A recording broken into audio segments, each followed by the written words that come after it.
I'm not allowed to sniff.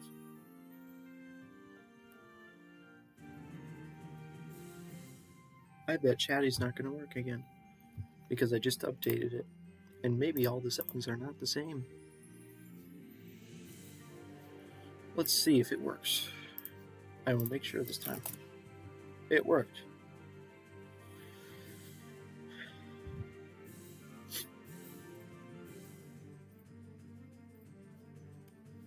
So, I mean,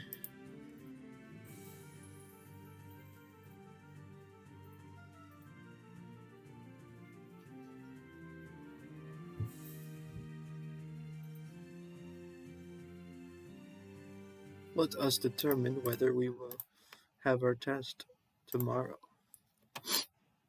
Because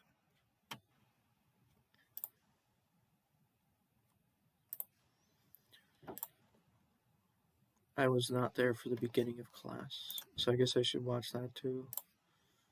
I wasn't there for the first 7 minutes.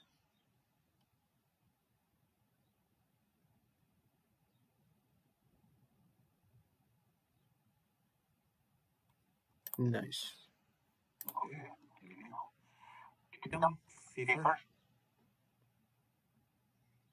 Tatum. Daniel Post is here, I know. Subhashan, I'm here. Noha Simcox. Noha. Riley Title. Okay. Wait, what?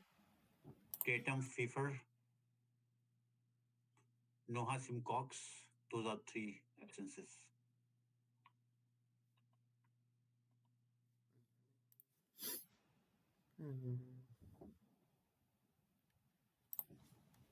We will continue our discussion with chapter 6, finish it, and then, as I told you, next time we are going to have a major quiz, which will be from chapter 5 and 6 as soon as we are done with chapter 6.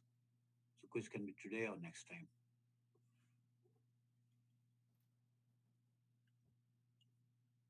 Most probably on Thursday, because then we will have some time to digest and internalize the concept fully. So, first of all, the basic thrust is two main concepts in chapter 5 and 6, and actually 7 also, and for 8 also. Those 8 chapters in one sequence, starting chapter 5, 6, break-even analysis, 5 was just cost concepts, and variable costing, absorption costing, that was 5. 6 is major focus is on break-even analysis. So he changed his mind again. There's no test. It's just a quiz on chapter 5 and 6. That actually makes my life easier, but he keeps changing stuff. So first,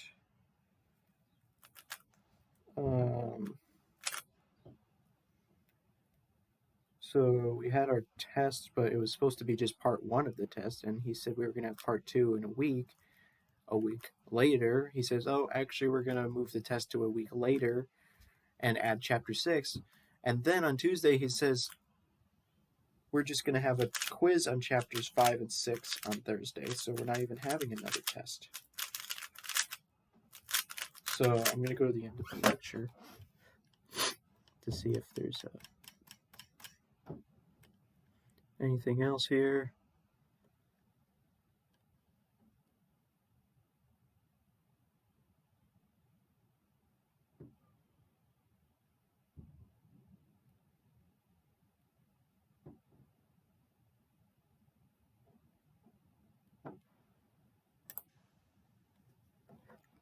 We'll continue with this chapter next time to finish next time rather than today.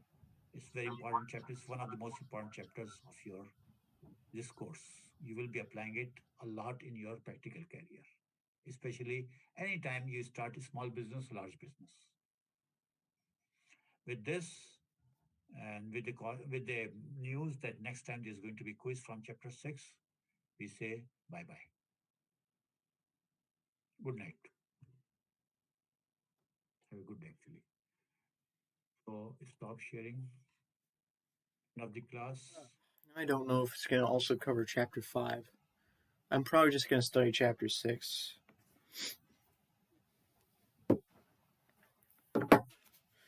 Well, that's good. I don't have to study 6 chapters. I don't have to study 2. Whoops, this is not the right soundtrack. I don't know if he's going to put it here so I can know. He's probably not going to.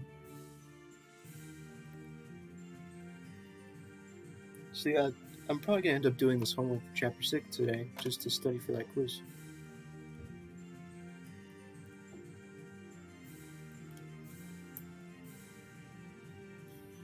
So anyways, oh.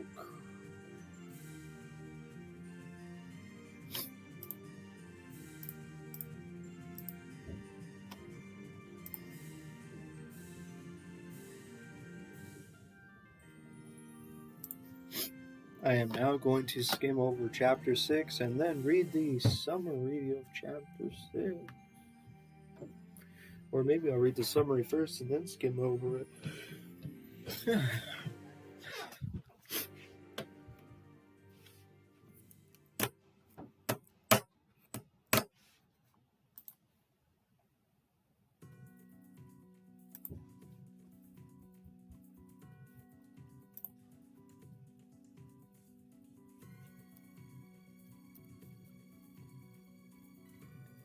What?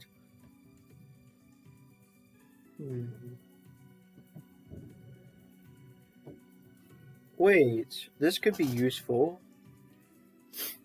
This could be useful.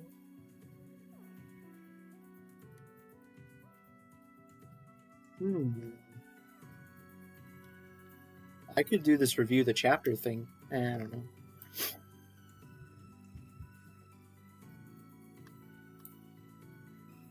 I don't know. I think the homework will be good enough. Ooh. Long summary. Okay. Use cost volume profit analysis to find the break-even point.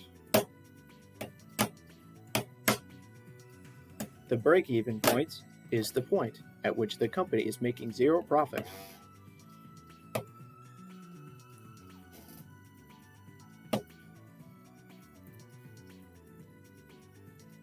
The break-even point can be found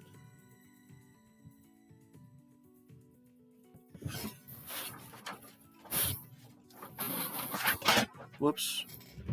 I was trying to adjust the calendar. That's from 2016 to 2017.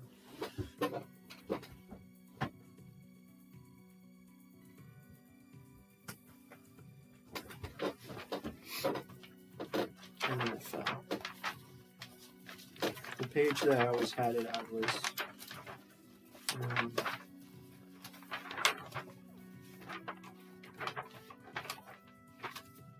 was it September?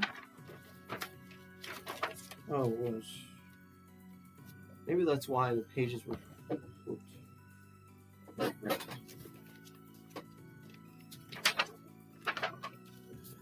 Time to see.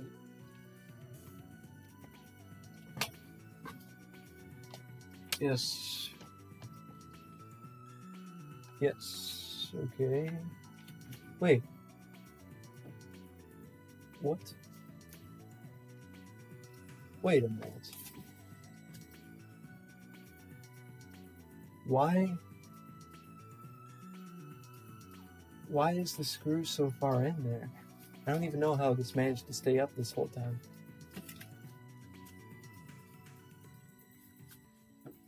Yeah, it's not gonna stay up anymore. Okay. I was gonna do a funny video where I took it down, but whatever.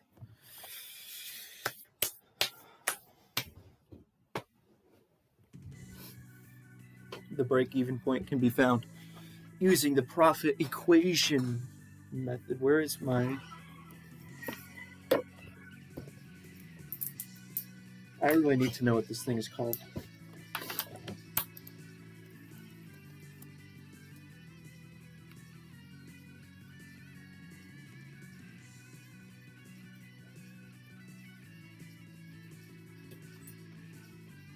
I hate how it's such a long name. Like, why can't I just...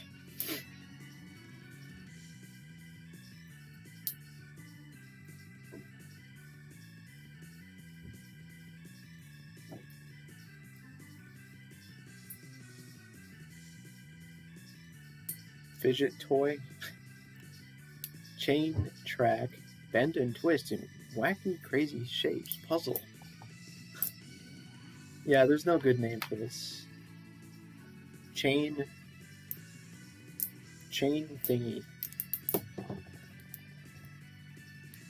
Fidget chain.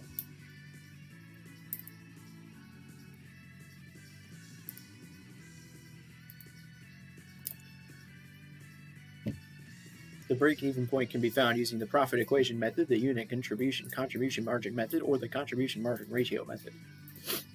To find the break-even point using the profit equation method, set the profit equation equal to 0 and solve for the quantity of units.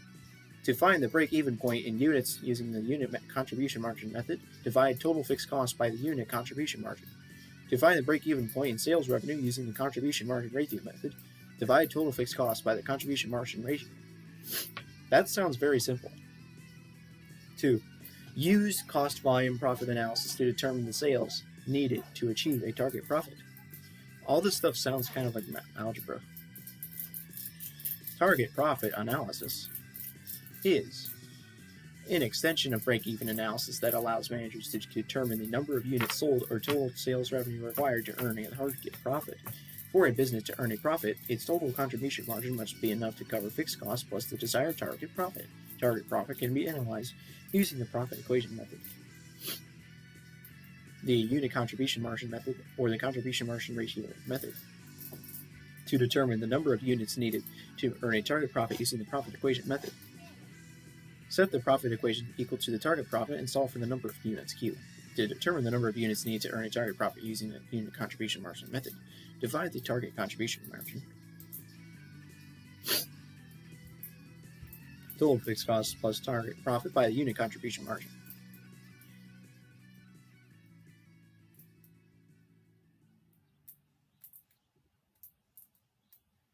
To determine the total sales needed to earn a target profit using the contribution margin ratio method, divide the target profit contribution by the contribution margin ratio. Compute the margin of safety.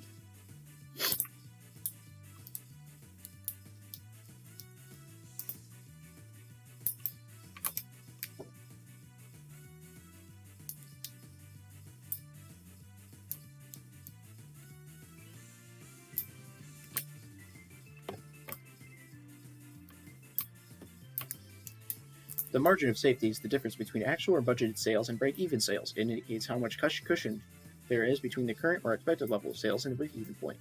Analyze how changes in prices and cost structure affect cost volume profit relationships. To analyze how changes in prices or cost structure affect the cost volume profit relationships, we allow one or more variables to change while holding everything else constant. All else equal, an increase in the selling price will increase contribution margin and lower break-even point. Calculate the degree of operating leverage and use it to predict the effect a change in sales will have on profit. Operating leverage occurs when a company uses fixed costs to leverage a relatively small change in sales revenue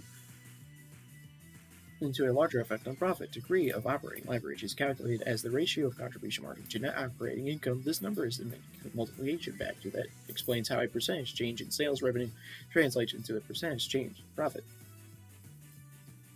Perform multi-product cost volume profit analysis and explain how the product or sales mix affects the analysis. The key to multi-product cost volume profit analysis is to assume and maintain a constant product or sales mix. The weighted average unit contribution margin is calculated based on the relative proportion of units sold product mix. It can be used to solve for the number of units needed to break even or earn our target profit. The weighted average contribution margin ratio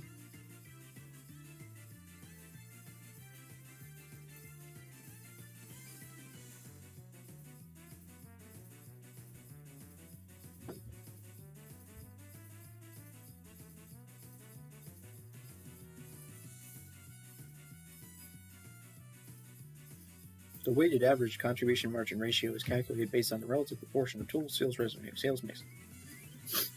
It can be used to solve for the total revenue needed to break even or earn a target profit. Nice. There's a nice table I can use to determine what I need to do.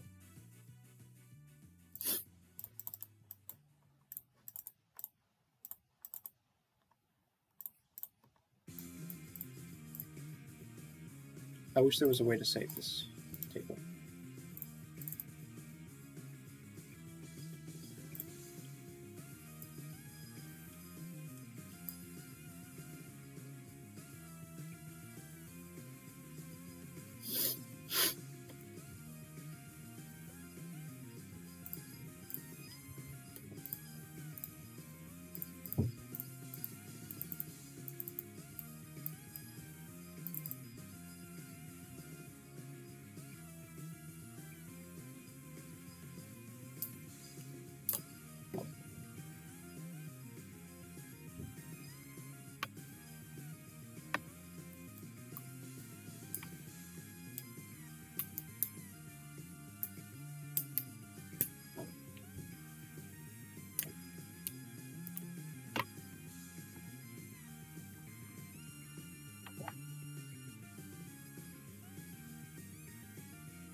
Sorry.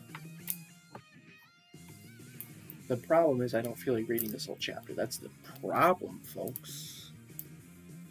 So I'm going to do it an easier way. Also, I'm going to make a vlog. No, I don't want to because I'm streaming.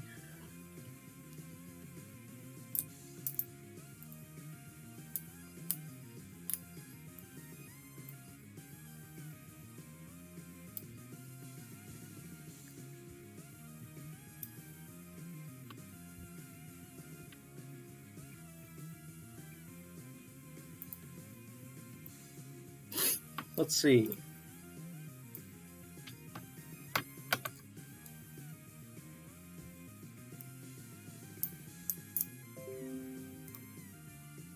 Can you please stop?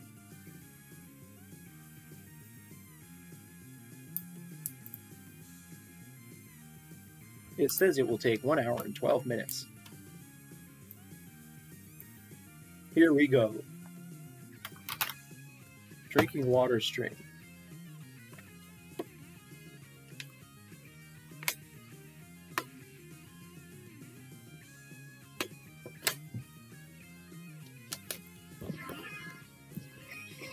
There's one more water left.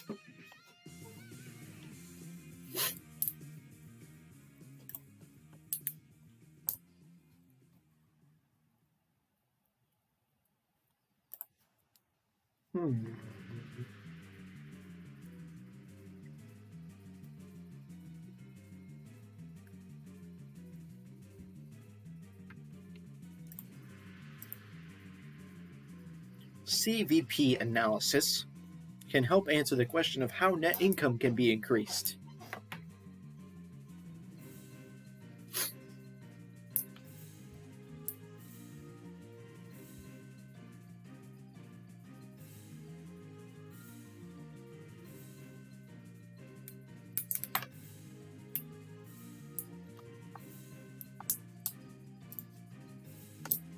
Which of the following are assumptions of cost volume profit analysis?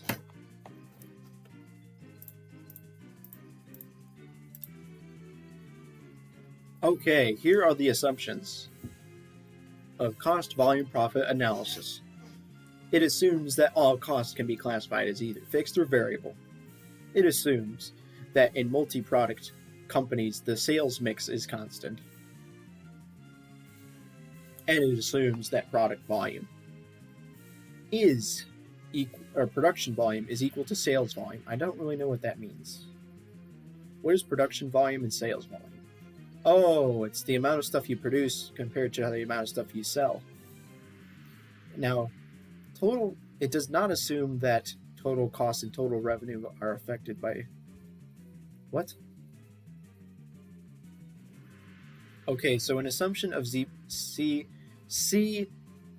analysis is that only volume affects total cost and total revenue, not price changes. What? Just the volume. That's kind of weird.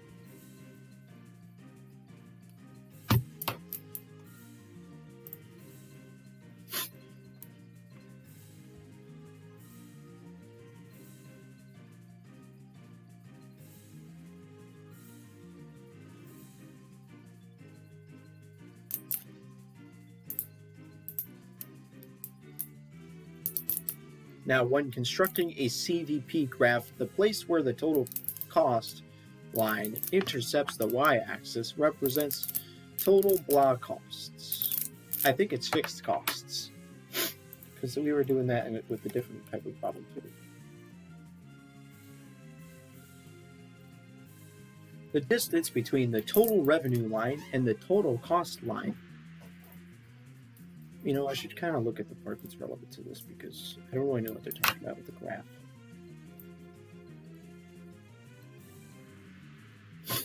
We have total revenue line and the total cost line. The difference between them is the target profit? Is that what it is?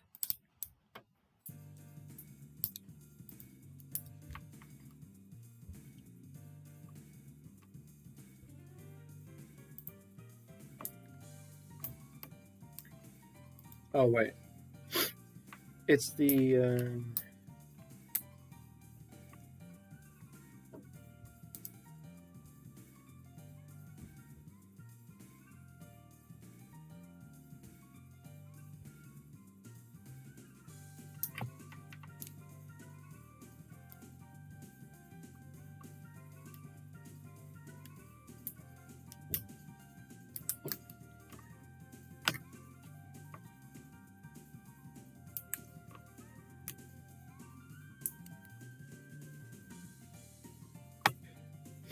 It's the amount of profit, right?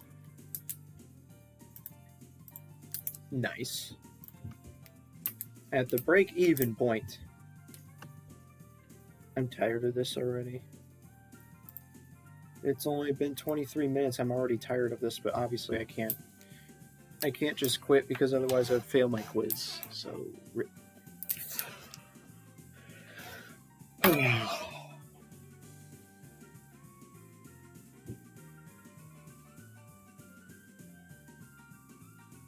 I would actually like to just go to bed right now. I wish I could just go to bed now and then get up in 8 hours and finish all of my homework when I get up. But I obviously can't because my stupid brain would not like me going to bed at 1 o'clock in the afternoon. So I would just not fall asleep.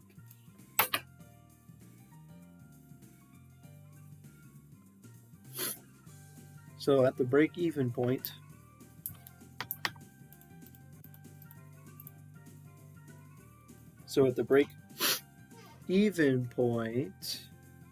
the total revenue equals the total cost. And the profit is 0.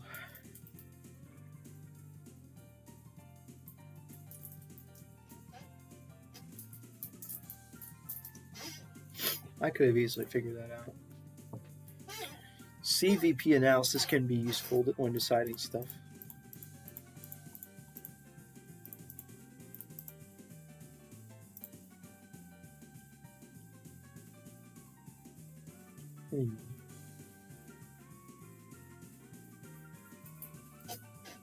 It can be useful when deciding what cost structure to implement, what marketing strategy to use,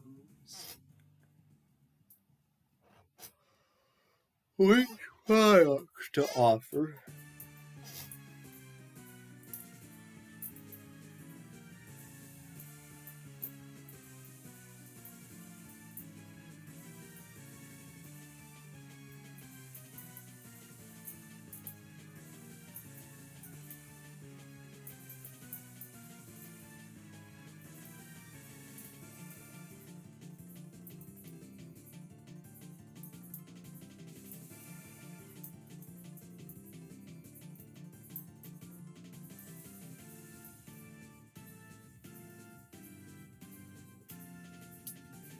What price to charge for goods and services, and which services to offer.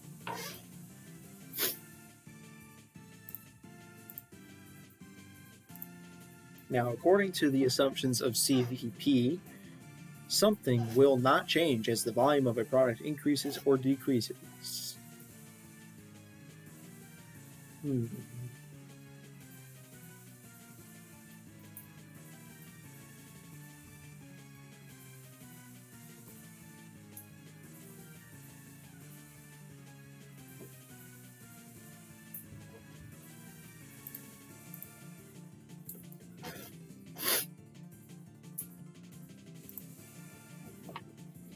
When preparing a CVP graph, the slope of the total cost line represents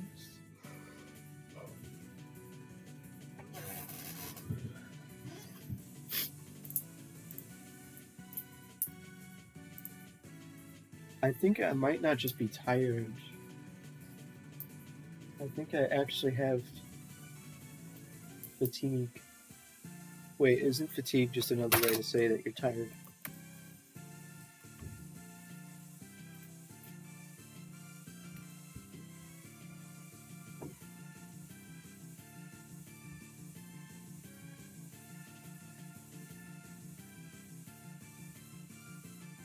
That's kind of what I feel, but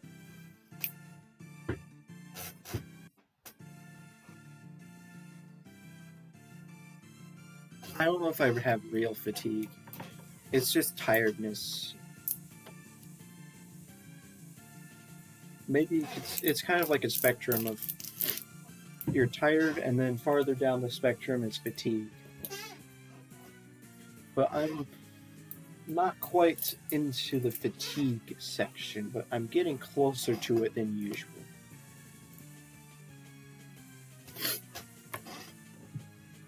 Methods that can be used to model the relationship between revenues, costs, profit, and volume include the something method and the something method.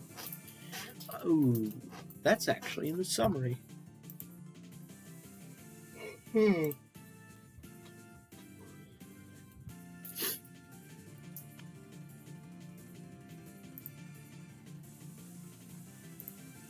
The unit contribution margin method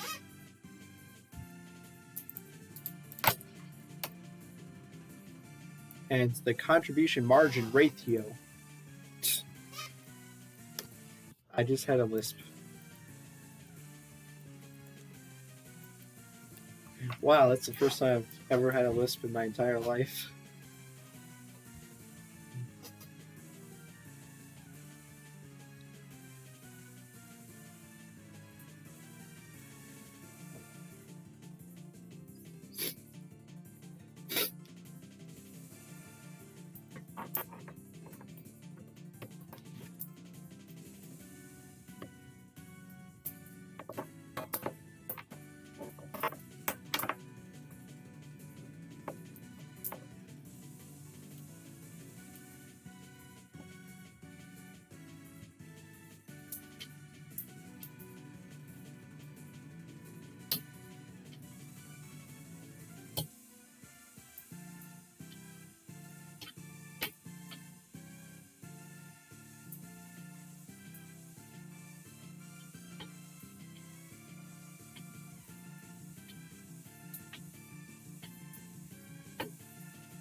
To prepare a CVP graph, lines must be drawn representing total revenue.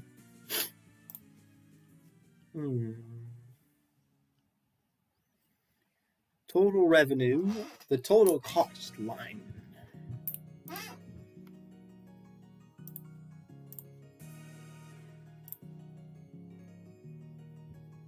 In the profit equation, total blah is a function of the number of units sold. Hmm.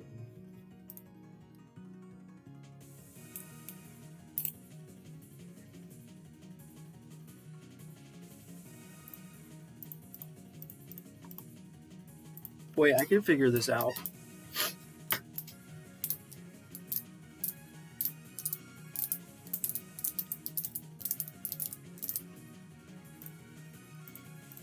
Haha, I'm smart. Not.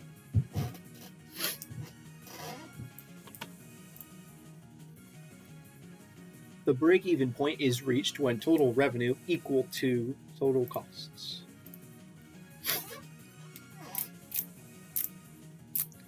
Cost variable product. What does CVP stand for again? Cost volume profit. Cost volume profit. Cost volume profit. Cost volume profit. Cost volume profit analysis can help answer the question. Oh, I got this question already.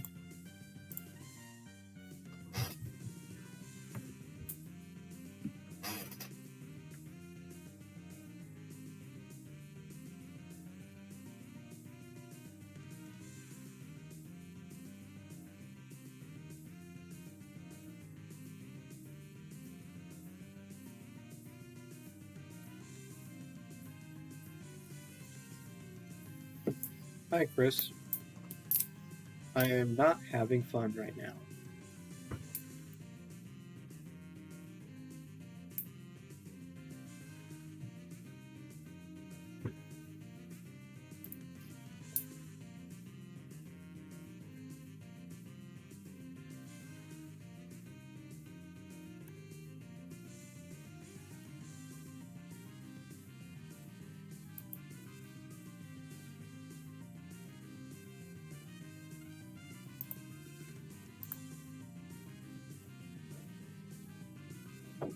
No, it's actually 0. Because the break-even point is when you have 0 profit and 0 losses. It's the break-even point.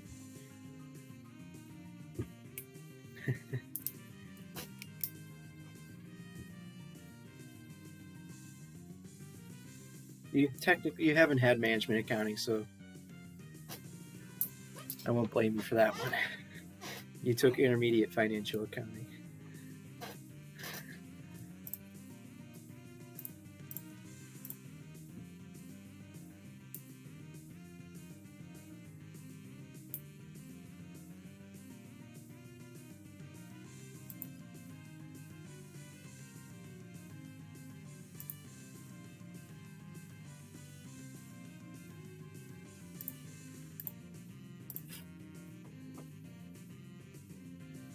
Math question.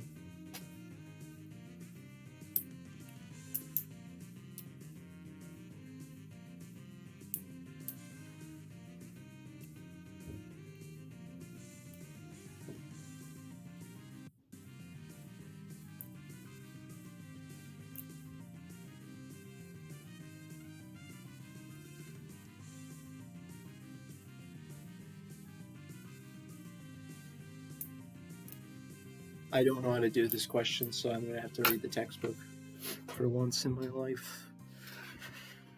If only they would tell me where to read them.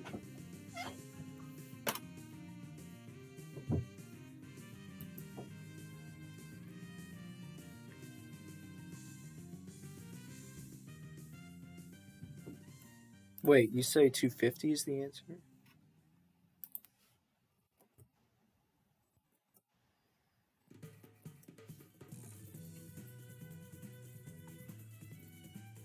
You're correct. Okay, can you please tell me how you did that?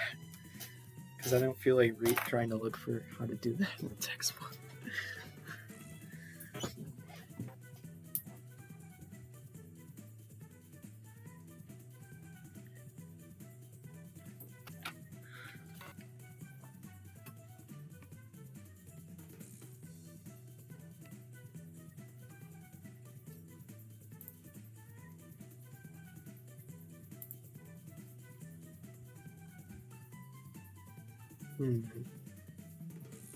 Wait, 250 times 40 equals. Well, obviously, no, you have to do like algebra.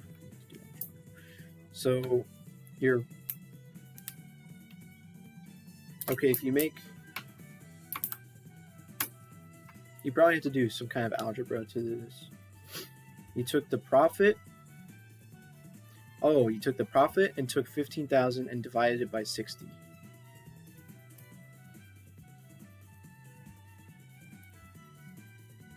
So they're.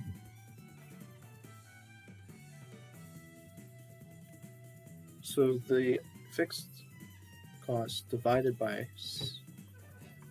What?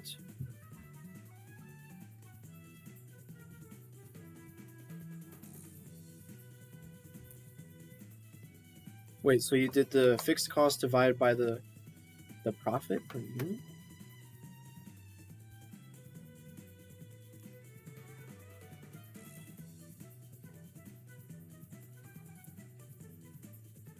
Equals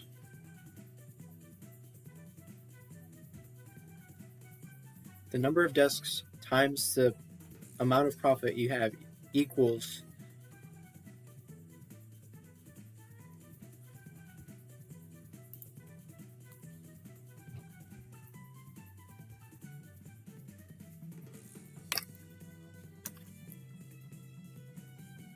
so you'll make that means you'll make 200 or you'll make $15,000 in profit, but your costs will be $15,000 per month. So that will be equal. Okay. I understand how that works. It's probably one of the methods they use. Or maybe the method. Because they have like multiple methods, but I don't know if this is relevant to the question.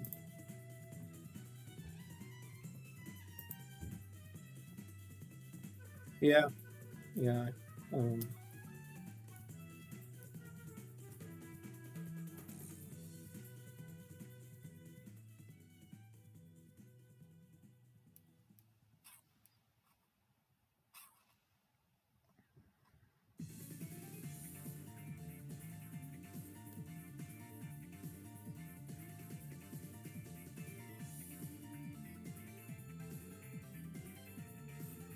All right. See you later.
Let's go to the summary. Gosh.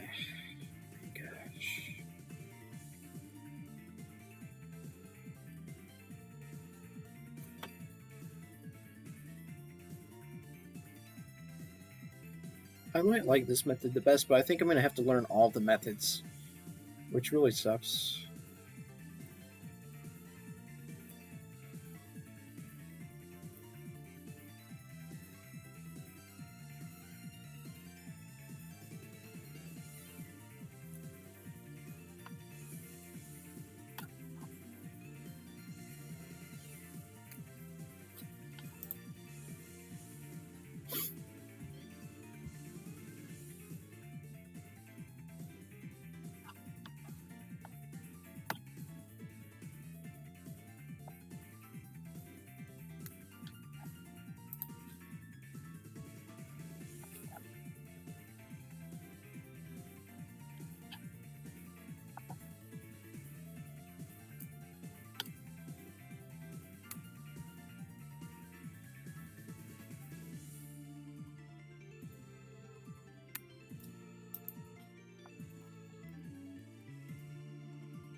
I think Chris may have used this contribution margin because he did. It's the amount of profit available to cover fixed costs. Wait. Because the contribution margin is 60. Wait. Yeah. So the contribution margin is 60. And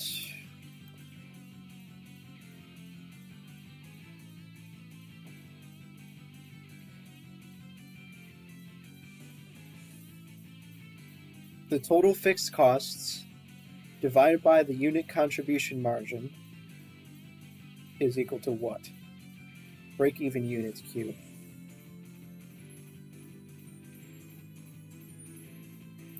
$60 divided by, 15,000 divided by the unit contribution margin.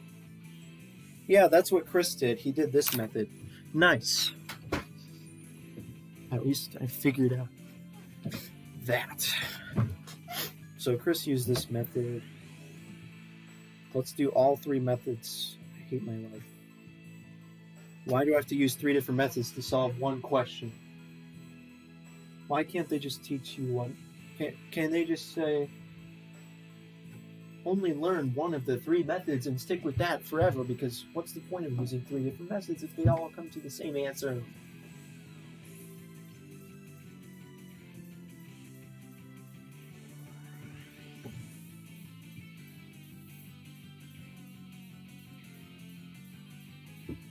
Ow.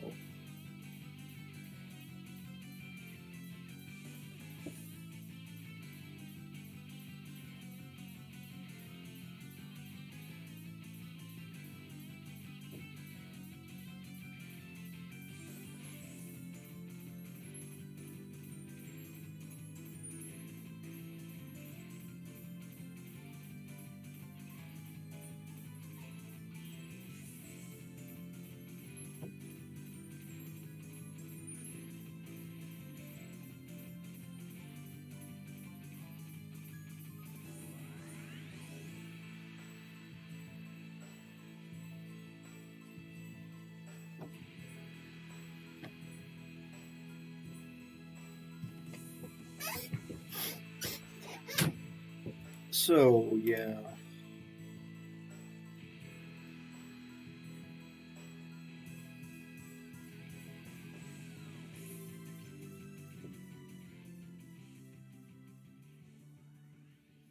Okay.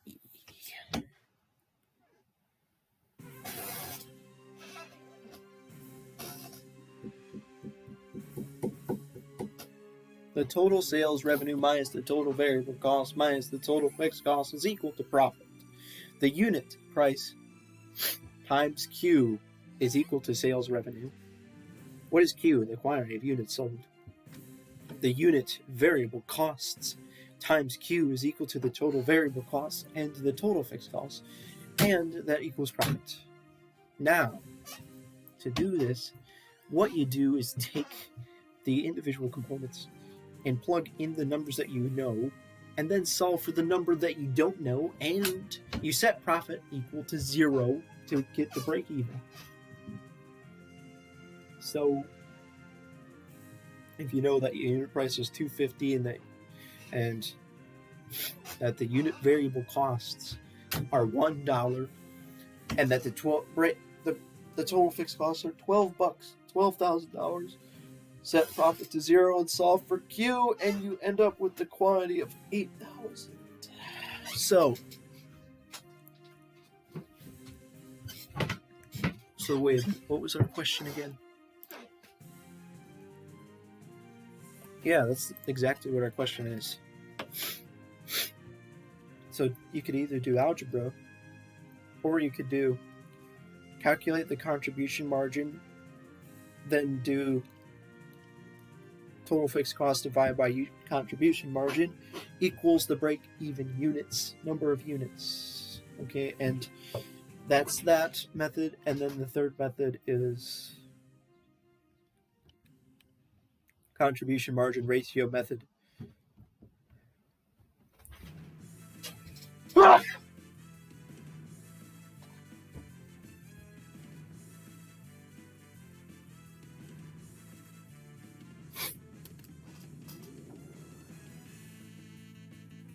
Nice saxophone music.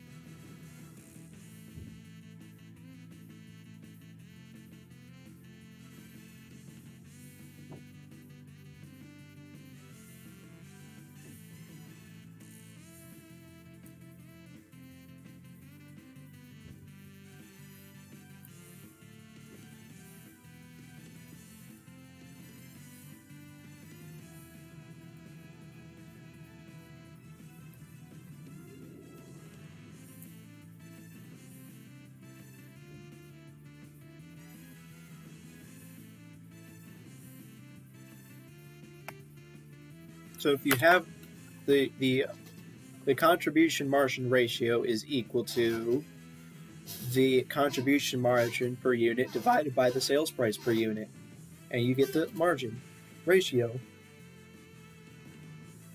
So what you do is the total fixed cost divided by the contribution margin ratio equals the break-even sales, which is the amount of money, the amount of revenue, break-even sales.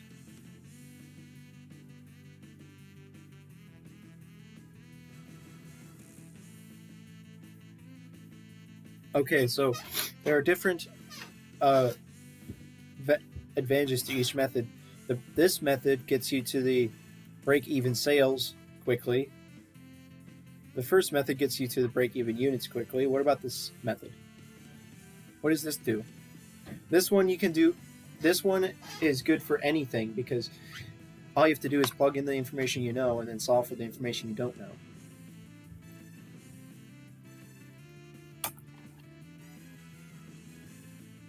Actually, no, because no, this one gets you to the number of units.